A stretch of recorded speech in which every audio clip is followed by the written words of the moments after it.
everyone. Andrey, obviously, sort of long-time listener to this podcast, first-time caller. But I currently with Radial Ventures as entrepreneur in residence. But in the past, co-founded a software company called Targetprocess, was an agile project management space, helped build it out from 5 of us to 120 or so people, got acquired, worked for the company that acquired us. Definitely had seen that whole path of early stage company and just everybody doing everything to a bit more maturity, becoming part of the larger enterprise companies, have seen that part of the world. Left a few years after the acquisition, reconnected with Dan at some point last year, when just kind of spending more time with the family, rebuilding the house and doing all kinds of things, enjoying the life. And Dan said, hey, we're doing this interesting thing here, Radial Ventures. Why don't you join us and hang out and see maybe some of your both software and tech and now sort of newfound home improvement and home kind of management skills may come together and do something interesting as part of Radial.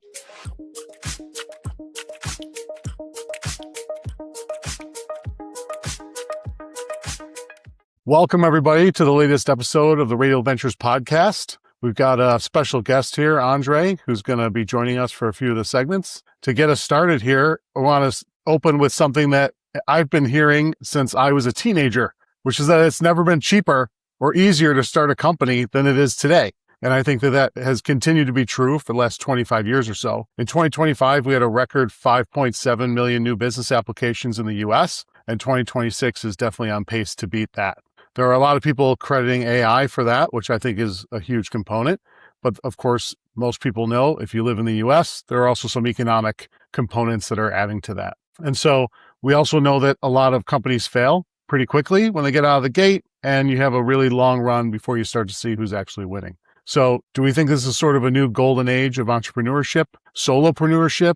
And with the help of AI and sort of the new economy that we're heading into here, what do we think the implications are of this as more people decide that it's in their best interests to either run their own company by themselves or start a new company as a side gig and run it alongside their full-time job? It's obviously true. Costs have come down drastically. When it was cheap 20 years ago, it was still relatively expensive when you had to rack your own servers and build out the infrastructure and have the specialized team doing different components just to get online. So we've come a long way from there. But, I think the AI piece of it is super interesting because it does allow really anyone to go out, build an app, bring it to market. But there is that dark side of, okay, you can get it going, you can build it, but when it's so easy to start companies, it's almost like you can have fun living in that idea stage or kind of zero, maybe just getting from zero to a product and getting that initial release out, and then it becomes work. And as we all know, it's a lot easier and a lot more fun to work on new things than to grind out day to day, grinding out a new business and trying to figure out some of the go-to-market pieces. And it's a lot easier to kind of throw it up there and move on to the next. The new AI tooling definitely makes it a lot easier to have a much bigger graveyard of things you've never done. It's almost like the domain name graveyard that we probably all have with all of the great domain names that we've bought over the years for these companies or projects we were going to go launch that we never have. And now instead of domain names, they're semi-functioning at least, or maybe even full functioning products, but the go-to-market just isn't there. So if we think about the fuzzy math on this, right? If we're on track to beat 5.7 from last year, it means we're going to come in somewhere around 12, maybe 13 million new small businesses between 2025 and 2026. If we wipe out 90 to 95% of those, we still have 500,000 to 1 million new small businesses that actually sort of made it over that first hump. And so, we're in this space and that's a lot of what we're seeing kind of firsthand, right? As some of those folks are coming to us talking about what they've built, what they want to bring to market. What do we think this landscape looks like? And how do we think this sort of changes things as we look at heading into 2027 with 500,000 to 1 million small businesses that sort of make the first cut? We've never really seen small businesses and early stage companies start up with the tools that we have today. So that kind of 1 in 4 number of the amount of businesses that actually make it past the first year, they didn't have access to these tools in the toolbox. So My assumption is that it'll get better, right? There will certainly be that graveyard, but I'm more interested in the application of this technology to the SMB, to the Main Street business, right? Who didn't have access to the marketer and some of those other resources and tooling. Now, early stage software, right? Anybody can create this stuff.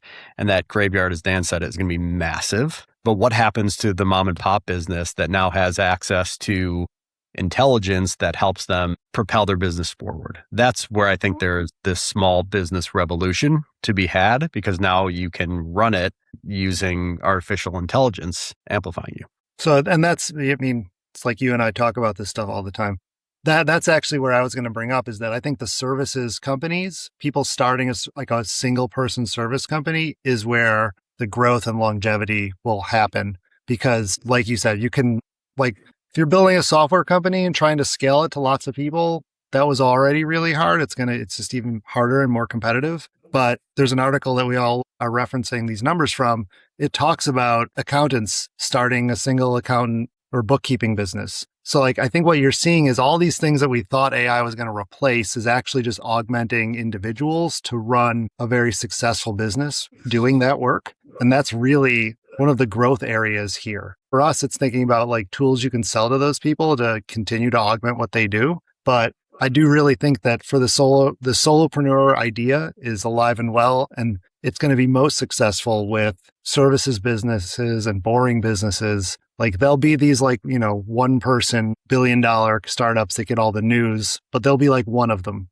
Whereas there'll be a million people making $100,000 or $200,000 a year, working 20 hours a week, running their business and being quite happy with that. So I think that's really where like this has changed, and we're seeing so much growth, or will see so much growth in the coming years. Do you think that there's an impact around people wanting to do business locally and this sort of continuing to enhance that? It's something we run into with Radial Agency a lot, that we hear people say, we really want folks in Buffalo to be doing this work one way or another, right? When we're talking to companies that are in the Western New York area. And I wonder if when you give everybody business superpowers, when your accountant has all the capabilities of the largest accounting firms eventually, right, as these tools roll out, or it's your designer, or it's your marketer, right, or it's really any function of a business, when they have the AI superpowers that you used to have to go to a big firm to do, because they're effectively controlling the agentic power of that size of a workforce, what are people's decision-making conditions around that? What are they deciding on? And is that really, it's who they know, it's who they can get a hold of? Is it local people, or do you think it doesn't matter? Or does it like all consolidate into one giant nameless, soulless AI organization that does the accounting for everybody, and then the IRS just has a partnership with them, right? Or that would be lovely, right, the IRS.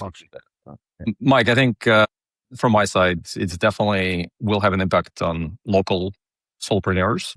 People building out this initial, for the first time, business will go out to their own backyard and see where they can contribute and help using this technology. And then, of course, the distribution now is global. You can now take your services outside, and that will just make it all simpler.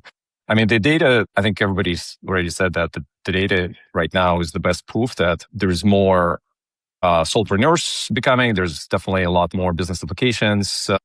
I think the solopreneurs are making now more money than they have ever in the past. I think Stripe had some interesting data point where the folks that are making over $1 million as their own kind of solopreneurs have jumped. And the ones that are making 5 to 10 million even went triple to something. You see all of that impact, but I think it's ultimately anybody who is risking to go on their own will start probably locally and see how they can go satisfy and help their own business, because if this is where the customers are, and then I can see how they can take it further, national and worldwide. Yeah, it's so much harder to build a relationship with somebody who's on the other side of the country, right? So naturally, I think people are going to serve those around them, at least to get a footing. And then it depends on what your customer wants, right? Yeah. A lot of customers are going to buy from you because they can see you and you could like come into their office and work with them, right? Work with them with this unknown thing, understand workflows, like sit behind Nancy, who is dealing with, data inputs and, paper files, whatever that might be, and actually value that relationship the most. right? And then there's others, right? And depending on what your product or service offering is, who might be in New York or the Bay Area, and they just see such a compelling offer that you can deliver remotely, and they'll be your buyer. But I think those become a smaller percentage of what someone's customer base is because of that distance, right? You don't have the relationship with them, and it's harder, right? There's more friction in providing whatever product or service you're delivering is. What I was going to say quickly is that back to, I think Nicholas mentioned, is that a lot of folks that are, became and harnessed the power of AI and technology will look into the more traditional services businesses and will probably acquire. The acquisition rates of some of the businesses that have been run in traditional way, even in whether it's a home maintenance or accounting or whatever the other things that can definitely benefit from efficiencies that the tools have. The new owners that will come in and will buy something from a generational owner who's ready to retire and will take it to the next level. And I think that sometimes will work, sometimes will not, but you will see more of that as well. Yeah, my view for the solopreneurs who are strictly in the service space, that is going to get interesting at some point. I think there's a lot of, whether it's law firms or legal, anyone charging by the hour now, that whole business model needs to be figured out, right? And so if you are smaller or it's just yourself and you can keep costs low and you're leveraging all these new tools, there is an opportunity for you to come with a different business model that's more value-based as opposed to time-based, because I know that's kind of the existential crisis in front of a lot of these law firms and others that are just charging by the hour. So I think there's going to be a lot of shifting there and trying to figure that out. I also think if you're looking at building a high-growth business, you can probably get farther as a solopreneur, but at least from what I've seen, people I've talked to that have at least attempted it, is that you do hit a point where you need to scale and you need others around the room. And even if it's just kind of collective mind share or other people filling in the gaps, that's normally what you're going to see. But you can definitely get farther quicker. But if you want to get all the way, it's definitely still going to require a team and all that other stuff. But it would be interesting to look at the solo entrepreneurs building. I'm not saying solopreneur, it's too complicated. The solo entrepreneurs that are building like products or tech companies, and who are they selling to? Whether that's anecdotal or there was deep research on that. My assumption is they're selling to other people like them. They're not selling to, like Fortune 500 or bigger companies. But maybe I'm completely wrong there. But it does feel like a lot of those people making $1 million a year as one person or 10 million are selling micro tools to that subset of their audience, and they've just found out the perfect way to get them, and they just pound away at marketing, getting those signups. But I think that would be very helpful to better sort of understand and try to create a playbook towards that level of revenue with, one person or three people or whatever the size is. Let's wrap this up by noting that, we're really reversing against a backdrop here where economists through the 70s all the way through to really like 2019 were calling out really declining business dynamism in the US. And while we're in the startup space and for us, it's all new companies all the time. And it's been that way for a lot of our careers. Largely in the US economy, that wasn't the case. And the pandemic really kind of turned that around. And the combination of the economic factors that are going on in the US and globally, along with some of the geopolitical things, have really pushed people to start to hang up their own shingle, right? And start to venture into an entrepreneurial space. And it's been a forcing function for this. So to Jonathan's point, folks have never had these tools before that they now have at their disposal to run a business. And we haven't seen this kind of explosion of entrepreneurship in the US in many decades, and certainly not within our lifetimes. So it's going to be very interesting to see how this sort of transforms the small, medium-sized business space. And over the next 5 or 10 years, there are going to be some winners that emerge out of that 500,000 to 1 million companies, that make it through that first hurdle this year and last year. And of course, I don't know where the peak is on this. Maybe 2027 will be even more. I don't know, right? We're sort of exploring in some of the things that we're doing, what college students are doing when they graduate, right? And where they're going to head. And we're starting to see education shift a little bit for folks who want to diversify their education a little bit more than going after one major. You're seeing students broaden their education broadly. And I think that's going to prepare an entire generation of people to really go into a broader band of business right out of the gate, and know that they need to focus on that if they want to have some stability in the economy. I think that's right, Mike. And it's part of, I think, a deeper trend that we see in the United States. And effectively, the American dream is dead, or what was the American dream is no longer there, right? Our parents probably worked at one or two places across their entire career, and it was ultimately like, stay there, build your career, and you'll be rewarded, and you can, have a house and a family.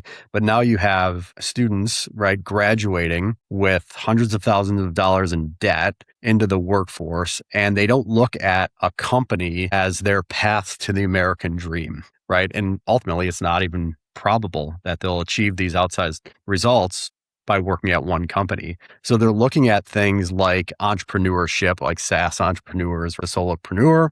They're looking at things like gambling and prediction markets, or even what we saw with the GameStop run up.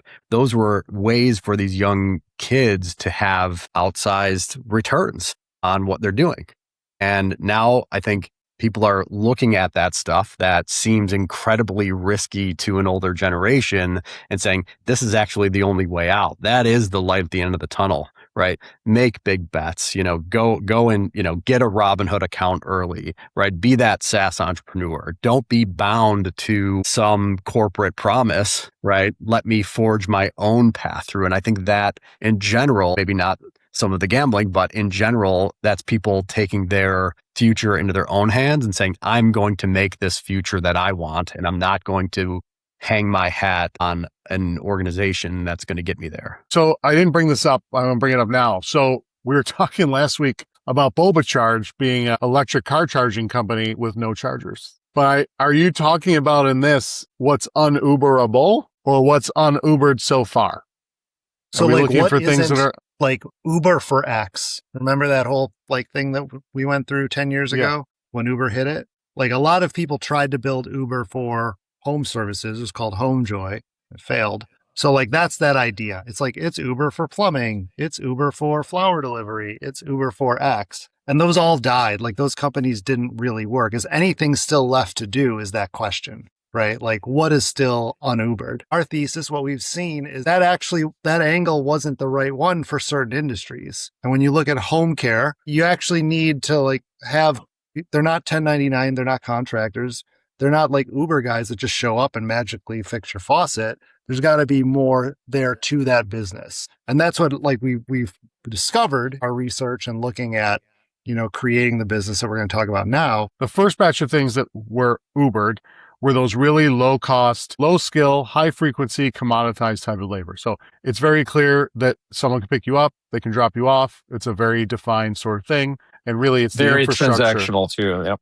Yeah, very transactional. There's also a lot of downtime. That car is sitting for 80%, exactly right. 90% of the day. So Right. It's very easy to just go pick up the next one. So those factors made Uber the, the corn that it is today. The other part of Uber and why it was so successful is that if you didn't live in a major metropolitan area, the act of getting a taxi was extremely painful. Like I remember here locally needing to call and really schedule a taxi, but it would be an hour and a half later it would show up. And so I think there was a lot of hate towards taxis to begin with, and the business model around the medallions and stuff like that made it even more ripe for that, in addition to everything that was said. Oh, yeah, for sure. For sure. So what hasn't been Uberified? I think that's the question that we all wrestle with, right? Is it these service businesses that we're constantly dealing with around our house? Is it shopping in some sense? What do you guys see as those emerging to be Ubered industries? I can use an example from my past in terms of ACV, because originally when we were getting going, we didn't have the vehicle inspection role as part of the model. And then for a bunch of different business reasons, we needed to, but we did experiment. We said, we don't want to hire people and train them all across the country and have them on as employees. That's not really a scalable business. Let's try and work with people who already do this, right? So it was kind of like corporate Uberizing, where you had some companies that were taking photos of vehicles and stuff like that, where they'd go out and we'd say, hey, we have these cars here, and it would just be random people. And really what we found, and where I think this leads into like what hasn't been Uberized, is where you need that high level of quality, transparency around what's going on. And there is a training aspect to a lot of this, where if it's an Uber and it's just whoever's sitting on their couch and free and able to make it there first goes and does it, you lose all control of quality in any standardization. And it puts the business at risk. And for us, we tried it and it was way more expensive. And the product quality was so much lower that we were able to build a business model where we actually owned, we had W-2 employees that were part of the company full time, that we ran through a training process and continued training. And they used all of our internal tooling and things like that, and the app itself, to go and do the inspections of vehicles all over the country. And we were able to build a much more robust and at that high quality level than we would have if we're just randomly getting people. So that was a scenario where, hey, let's try to Uberify this, failed miserably. And so we had to go build it on our own, and we made it work with the model and stuff, but it was still very painful trying to do that. That's somewhat what Uber did as well. They didn't put their brand trust on the individual drivers, right? The consumer trusted Uber, right? And so Uber was responsible for quality and managing drivers, just in the same way that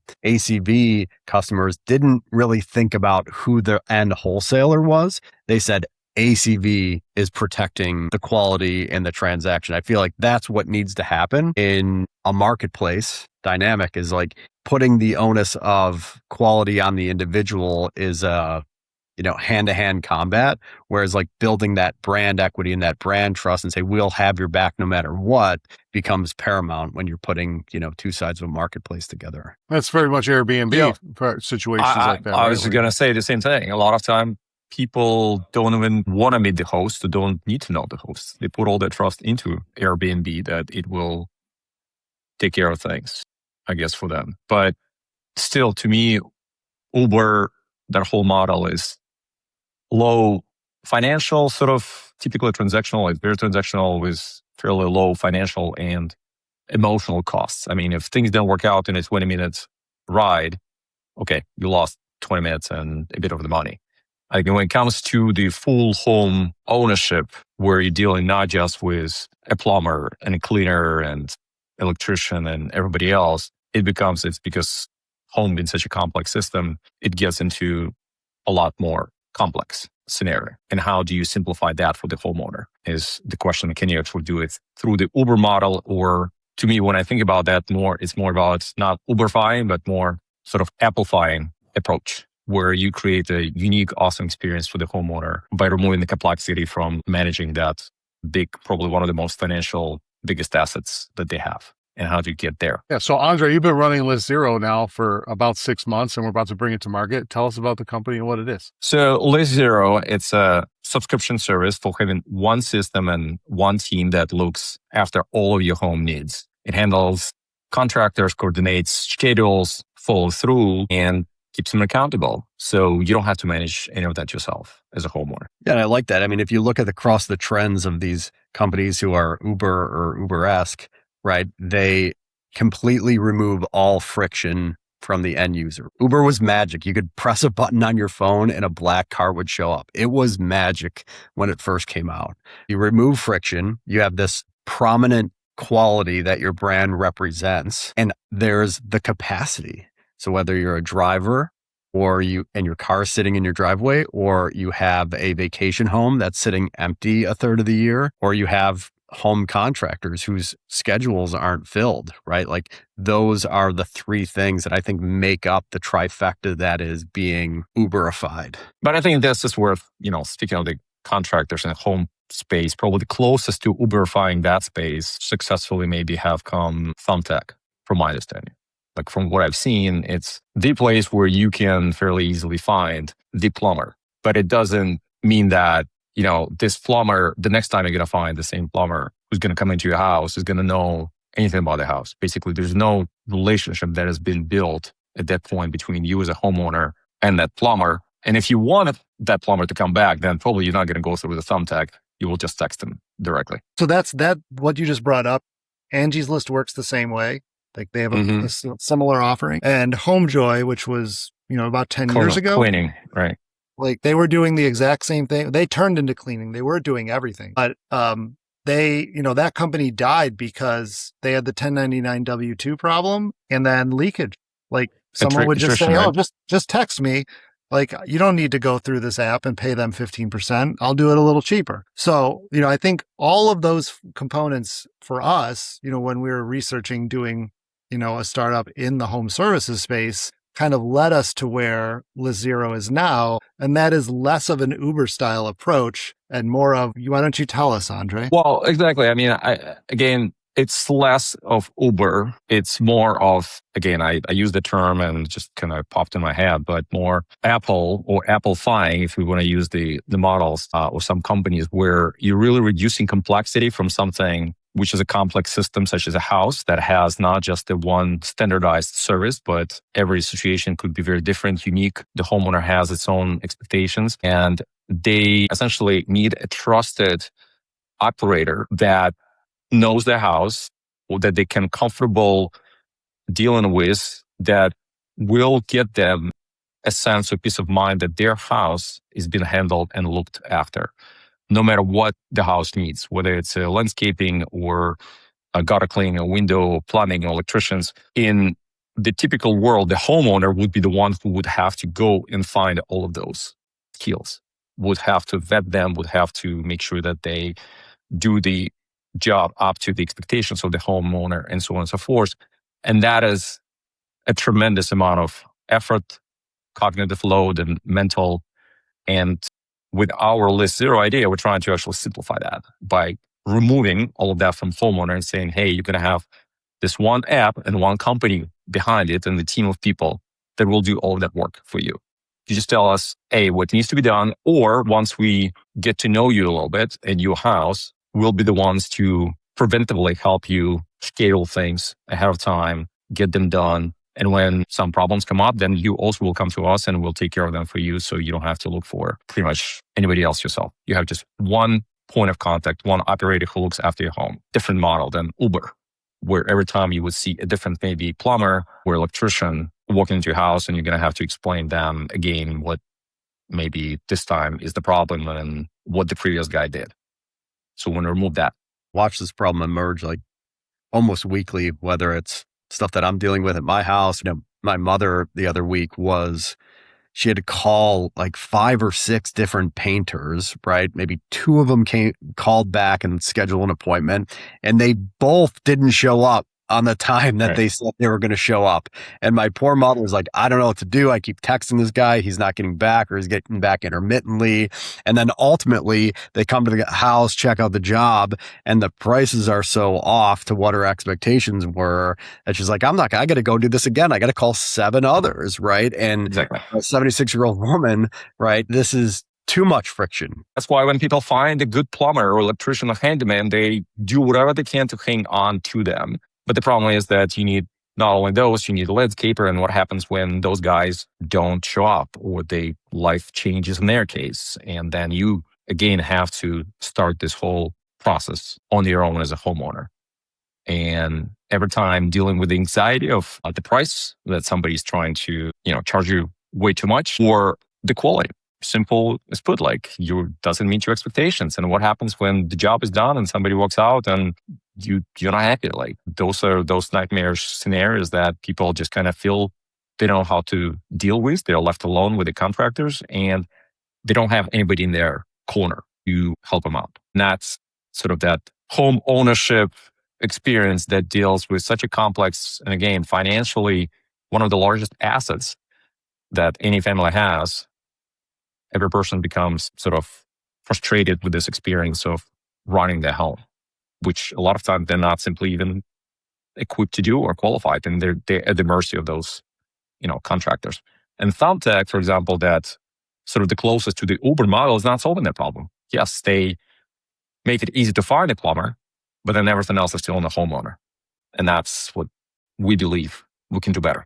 The thing that I think about with this is, and this is similar to me personally, but how much home maintenance, preventative, or just things that need to get done don't get done solely because you don't have the right people to do it, right? And then so something may go undone, maybe not an issue now, but things compound. Now you have major issues. The way I look at it is there's a lot that is just not being done because there's too much friction and you may not have someone to do it. And you just let things linger until, it becomes really an emergency where you have to call someone in immediately and you're paying the full price and plus some. Plus, on top of that, it's just not the small problems becoming or turning into big ones, but it's that cognitive load or mental load of you walking around your house, sort of this space that you create your memories, your family, you spend some of your best, hopefully, time in life. And you're walking around that space and feeling like this thing is still not working the way it should, or my spouse is constantly talking about this thing that isn't being done. And that creates that internal feeling of just anxiety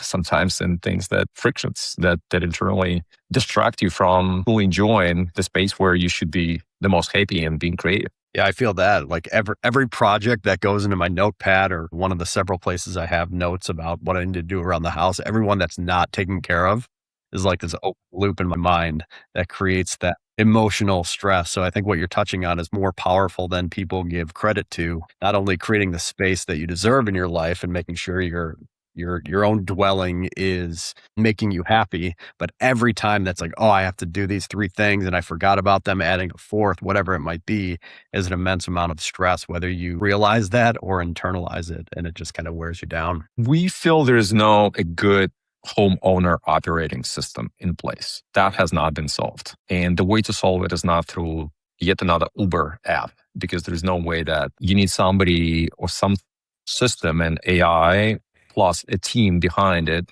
totally enables it to create such a system for the homeowners. And that's what the challenge we're on.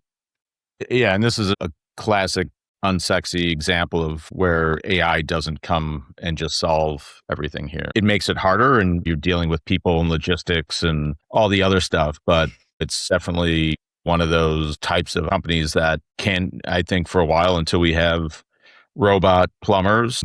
Exactly. I think we got a little time for that. Yes, it is definitely. And it's earning that trust. I mean, as we talked in the previous section, I think, where it's so easy to build an app now or a simple product, but can you build a business that has the trust element where the homeowner trusts you? And that has not been done yet in the space. I have not seen it with Angie's. I have not seen it with Thumbtack. I have not seen it with any of those because, again, when it comes to home services, it's like almost building your house. It's, sometimes I think about it like a software product too. It has a lot of architectural and foundational decisions that have to be made. But then on top of it, there are all the little features and things that make it either usable for you and truly enjoyable to be in the place or irritate the hell out of you. And do you want 100 different contractors, plumbers that are not really coordinated, build that product for you that you're going to spend a lot of time in? Or do you want one app and the team behind it that becomes sort of the operator and help you realize that vision of your home? Kind of mentioned someone who has your best interest in mind. When you call 5, 7, 10 different contractors, they all come and they don't really have your best interest in mind. We've all gotten, the tune-up or the cheap kind of offer for someone to come in and check out your appliances or whatever. And they almost immediately try to sell you a full replacement.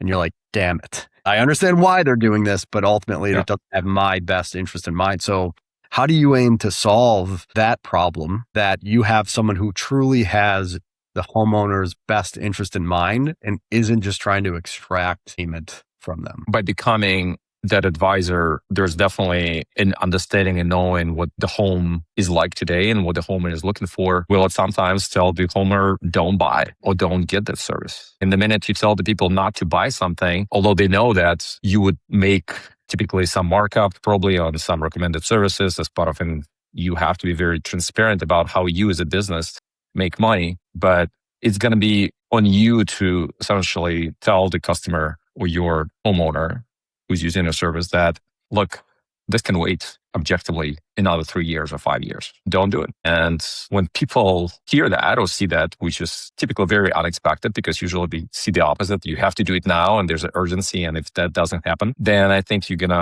if objectively it doesn't need to be replaced. I mean, whether it's the windows, whether it's the roof or some other things, but some other things that potentially have to be dealt with and you are being proactive, you explain to your customers why that should be done. So it's through that full transparency relationship and being there and understanding their house, their vision, what they want to, the quality of things that they expect from the work and how the system should work. You only through that, you can truly earn their trust. And that's the thing that, again, none of those services that we talked about so far have been able to do. Trust is That hard. goes a long way.